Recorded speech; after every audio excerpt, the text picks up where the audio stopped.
Hello, and welcome to our show, For the Love of Animals, the show about your favorite pets. Today we're going to be talking about pets and their nutrition and weight management. I'm Darleen Pigford. And I'm Greg Baur, along with our little friend Wicket here.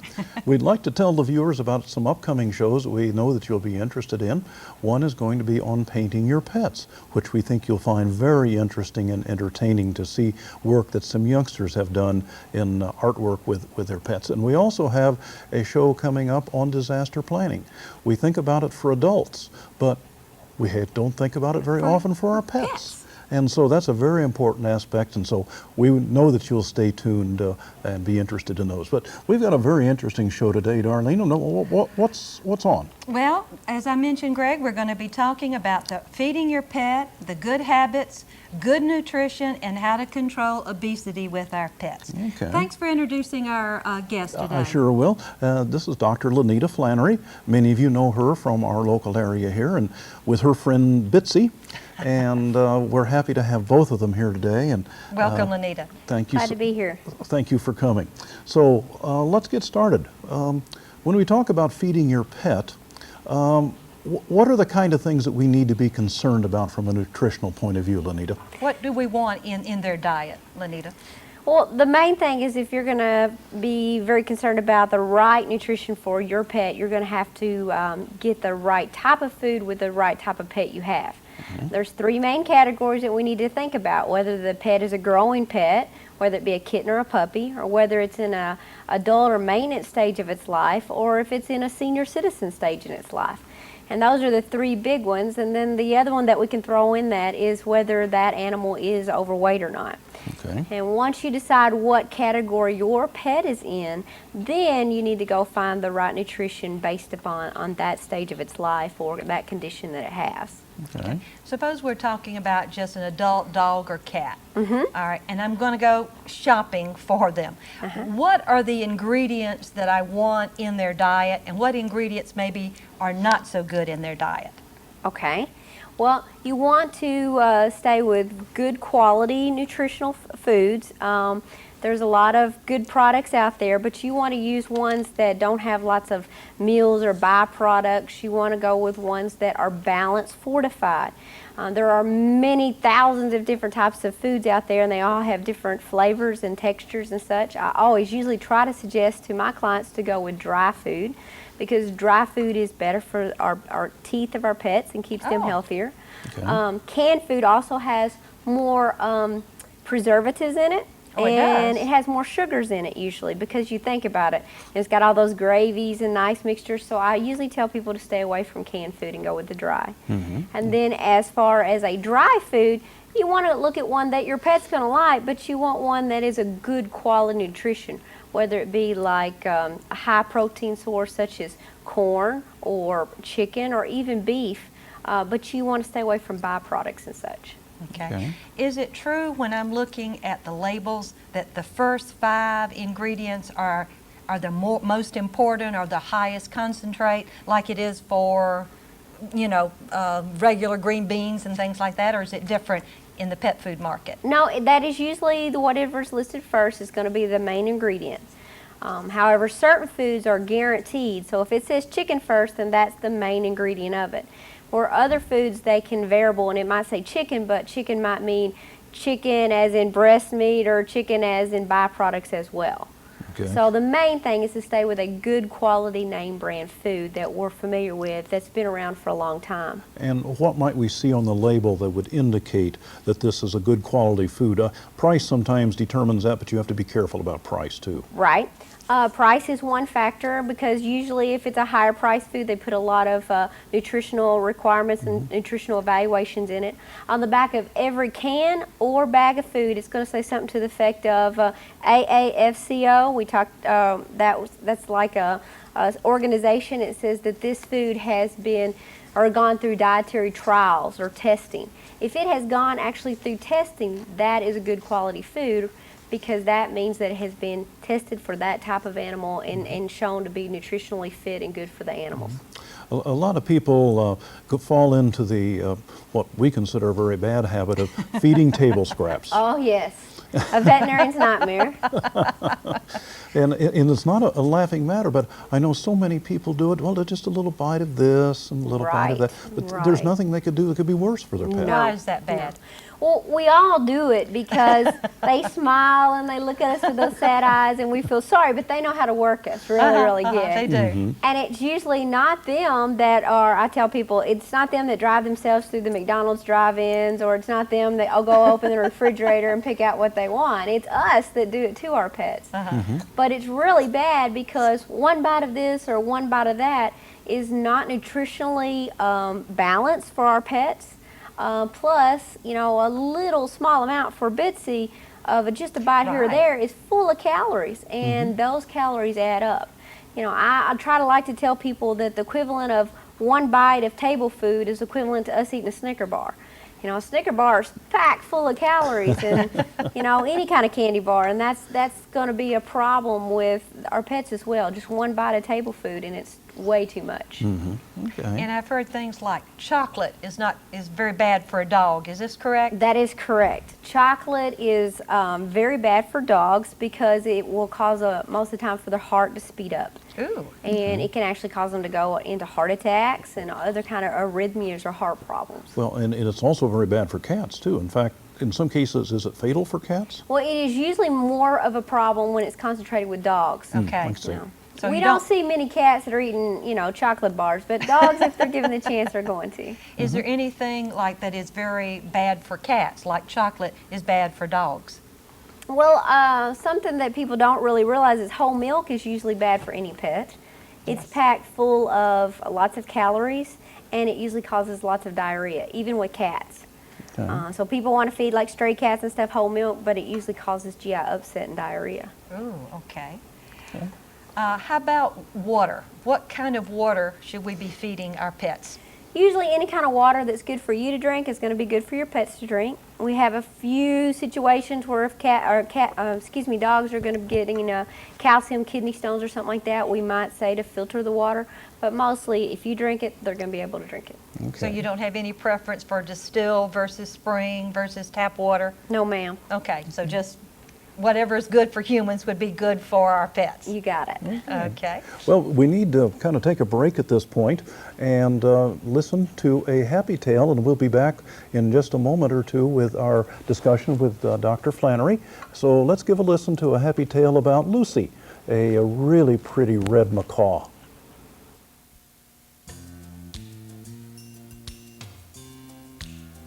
Hi, my name's Lucy, and I'm a 2-year-old red macaw. In 2005, when I was about 2 or 3 weeks old, I came to the Four Rivers Bird Rescue along with several other animals. I was very ill, and I didn't trust anyone.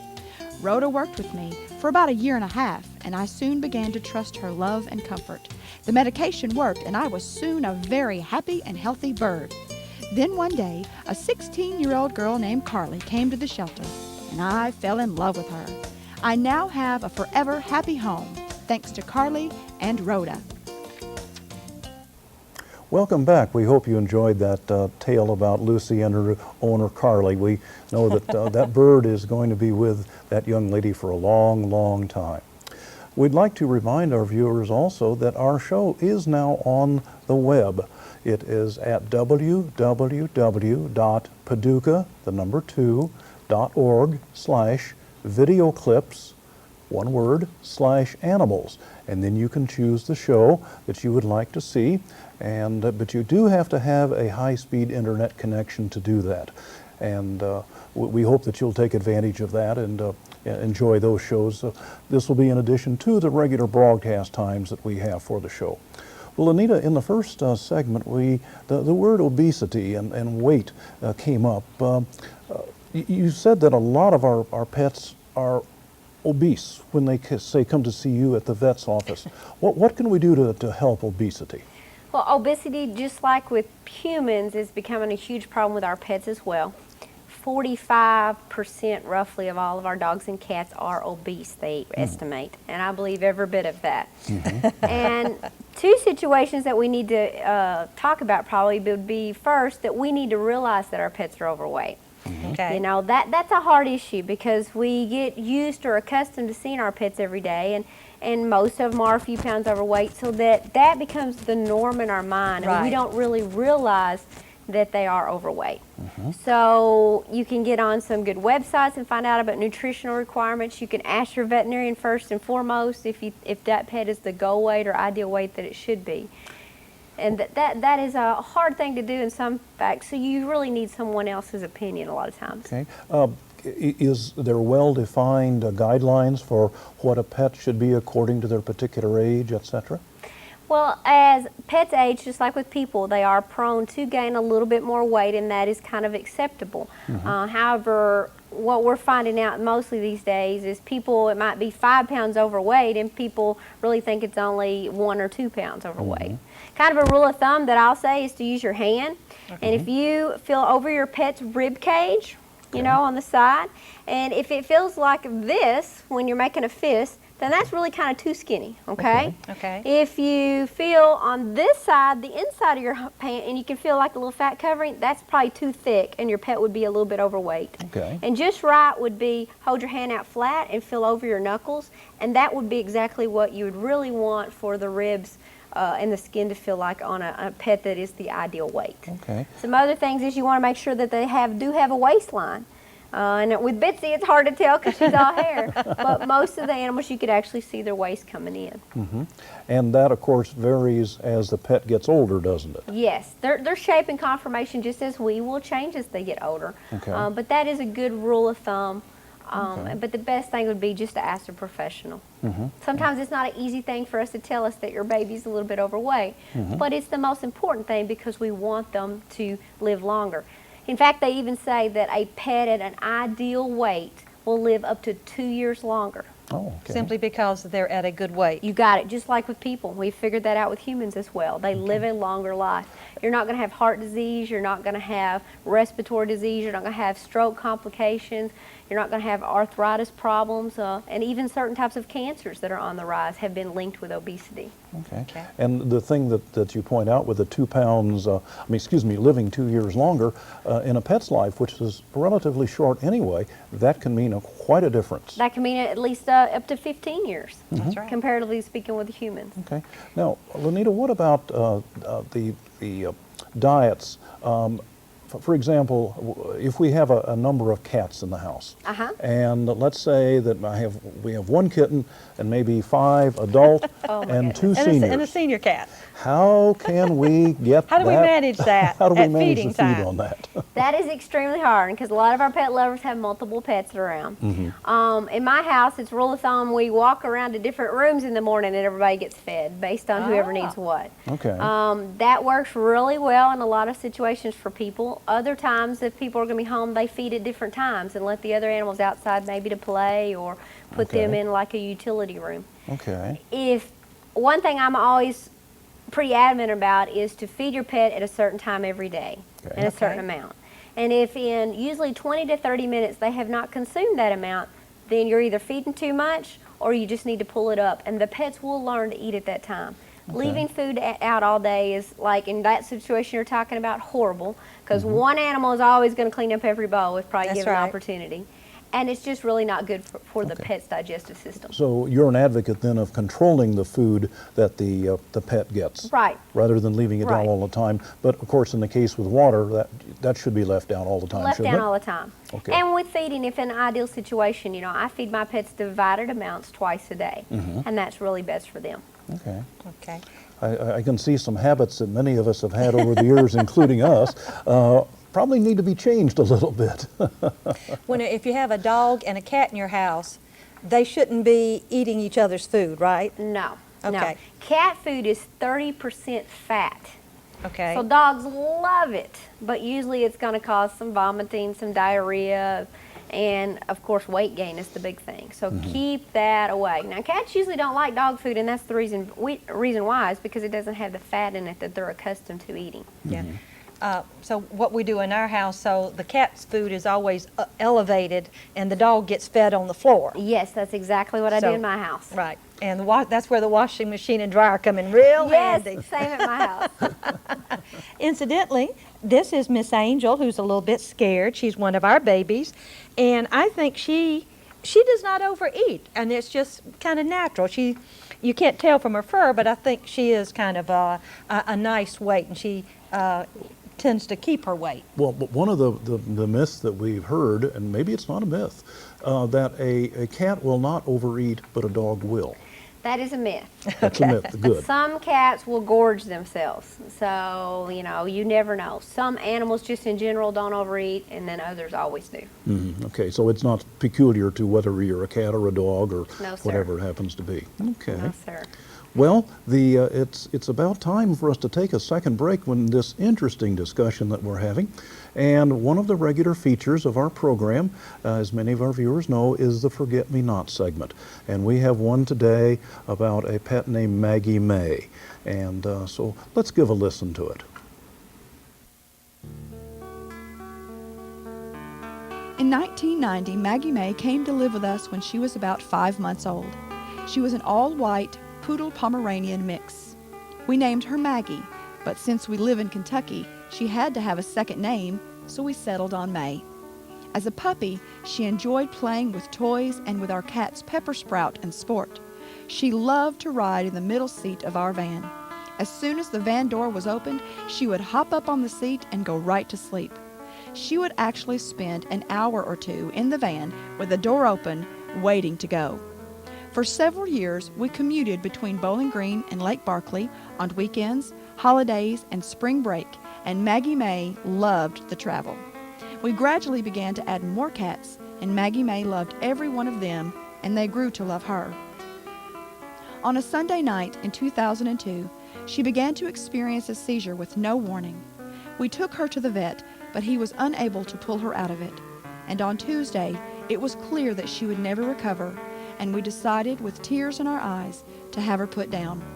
She passed away quietly in the comfort of our arms. Maggie May, we will never forget you. Welcome back. That was quite an interesting tale about Maggie May, and that Very special to that us. just happens to be an animal that Darleen and I lost a number of years ago. And as the custom is on our show, when we do this, we like to have whosever pet it is, in this case it's ours, to present a check to a local animal organization. And so today we would like to donate a check to Creatures Great and Small, one of our local animal organizations with Audie Kraft that just does a wonderful job for the animals. So thank you so much, Audie, for all your help. And we're giving it to LaNita. We're giving it to LaNita as she's been doing a number of projects and programs with Creatures Great and Small. And thank you. Other organizations Yeah. too, for her support of our local Yes. organizations. And LaNita, we do appreciate your community efforts, and Yes. please accept this small donations for Creatures Great and Small. It will be greatly used. Good, thank you. We'd like to get back to our discussion now. We hope that our viewers are taking lots of notes and learning lots of things here, because there's been a wealth of information. The topic of treats comes up. LaNita, what do we need to know about treats? Well, there's lots and lots of treats out there for our dogs and our cats, and a lot of them aren't really as good and nutritionally fit for our pets as we would like. These treats are very packed full of calories in a lot of situations. Okay. So I usually say to stay away from those treats that are like the soft type. Of course, those are highest in the amount of sugars, because that's what gives them that soft type texture. Okay. I usually say to instead give treats for your pets that are beneficial to them. For instance, with cats, give them the crunchy tartar control treats. There's many varieties out there, so that's good for their teeth, because we're not very good at brushing our dogs or our kitty cats' teeth. No, we're not. And then the other thing would be, like, there are also hairball control treats that might help with keeping the digestive system of a cat well. Okay. On the dog side, I usually suggest to give them certain types of treats like that are hard or crunchy or good for chewing, that will again keep their teeth healthy as well. Healthy teeth is a healthy pet. That is another good way to extend your pet's life if you keep their teeth healthy. Okay. And so that just means reading on the product that it might be good, like in tartar control or something like that. Yes, ma'am. Most of them are going to say for tartar control or reduces plaque. Well, you mentioned a couple of things. I'd like to go back and just dwell on those for a minute. Sure. The hairball control and weight management that you often see a food, a dry food is especially, and this is especially in the case with cats, although it certainly is true for dogs too. And indoor cats Yes. too. Yeah, And there it are raises an interesting question about whether it's an indoor animal or an outdoor animal. right. Any cat can get a hairball, whether it's an indoor cat or an outdoor cat. Okay, and because they constantly groom themselves, they're Yes. their own comb and brush. So I usually recommend that like 1 week out of a month, you would feed your cat a hairball control food. Okay. And then the other 3 would be the normal regular diet for the cat. Okay. That's a good cycle to get into so that you always know you're kind of flushing out the hairballs. Okay. And they don't have a chance to build up that way. Okay. What about weight management? Okay, as far as the weight management foods that are out there. Yes, right. Okay, there's a lot of good quality foods these days that are made or in nutritionally or lower in calories for our pets to lose weight on. The thing that we have to do is be strict. It's us that's going to even with the weight management food, if you give them too much, they're going to still not lose weight. So that's where we have to be very careful about measuring them out the right amount for the ideal weight that you need. And I always try to tell people that a measuring cup that you would use in cooking is the type of cups that it suggests on the back of our food labels. It's not the 32-ounce big gulp size that you get at a convenience store, you know. That's not a cup.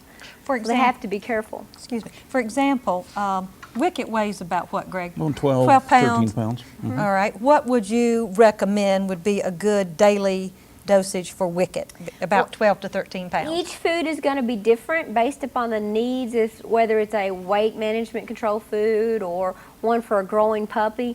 But a kind of a rule of thumb is about 1 cup per roughly 10 pounds. Okay. And that's Okay. over a day. Okay, Okay. over a day. Okay. Okay. And Wicket being about, he's not a senior pet yet. No, but there is a difference also because Wicket stays inside. Right, and he's our not an dogs that are outdoor. outside and need more nutritional requirements, you know, everything's different. You might have to increase them a little bit or exactly put them on like a maintenance or an adult maintenance food. And What- Bitsy weighs how much, approximately? Bitsy weighs about 4 and most of it's hair. Okay, and how much would Bitsy get per day? Bitsy amazingly gets about 1/8 of a cup Wow. twice a day. Okay. A fourth of a cup. And Angel, the cat that I just had out, is about 9 pounds. What would, and she's in, you know, an adult. She's not a senior cat. Right.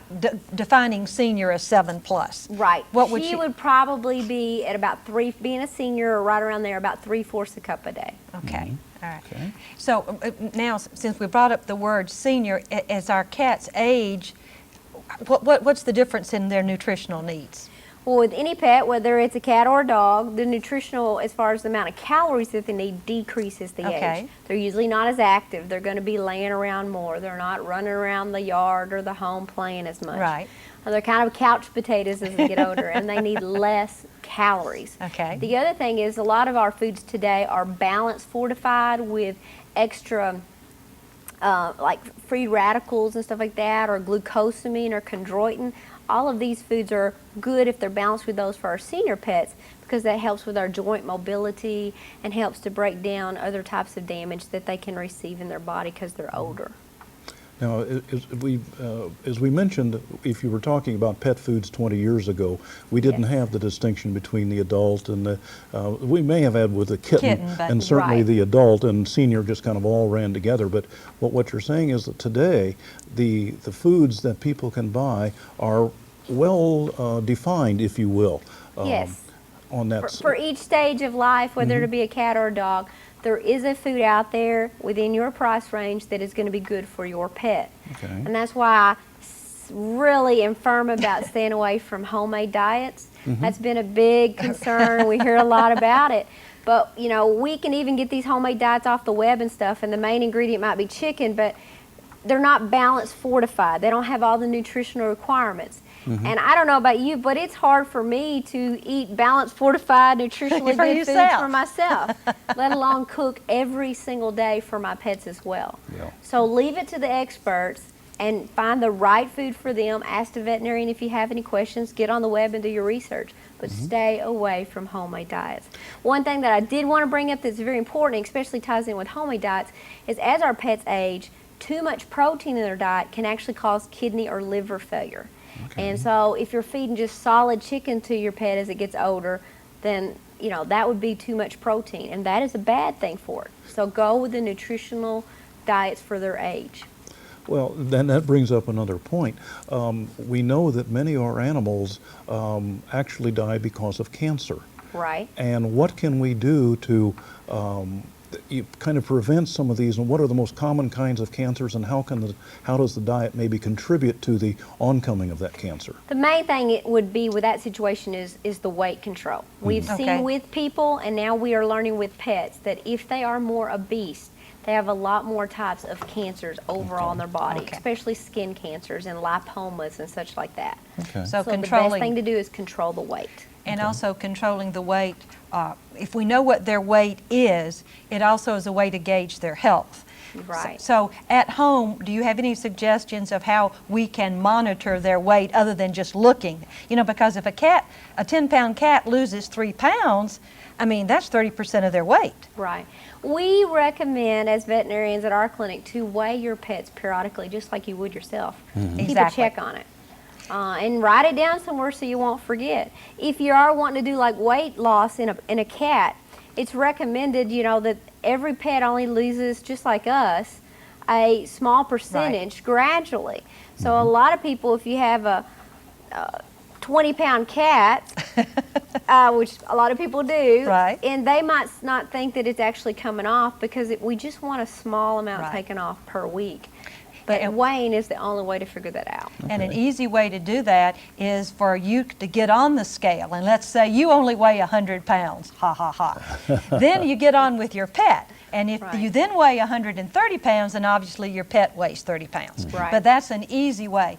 However, with a small animal like Bitsy, you need a scale accurate if you can, to the nearest tenth of a pound. And we did find a scale accurate to the tenth of a pound rather than a half a pound, because a half a pound is a lot of weight with a small animal, right? Right. Yeah, so you have to be careful about the instrument that you're weighing on. So well, Greg, as we do want to give our viewers some websites, and I know LaNita, give us your website where I know you posted some nutritional information. Ours is www.flanneryvetclinic.com. Okay.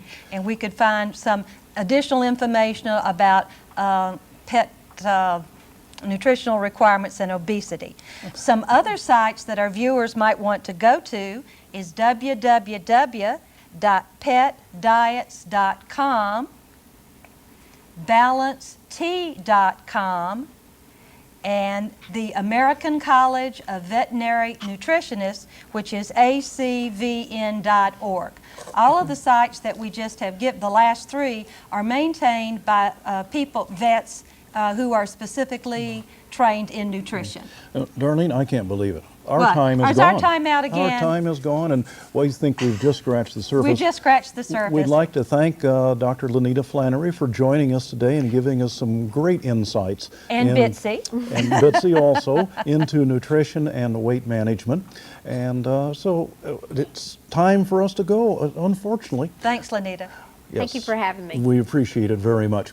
And so in closing, I'm Greg. I'm Darlene. And we would like to wish our viewers a wonderful day, and to remember what we always say: give your pet a little extra love today and every day. And control the serving size. Yes, just like us adults. Bye. See you next time.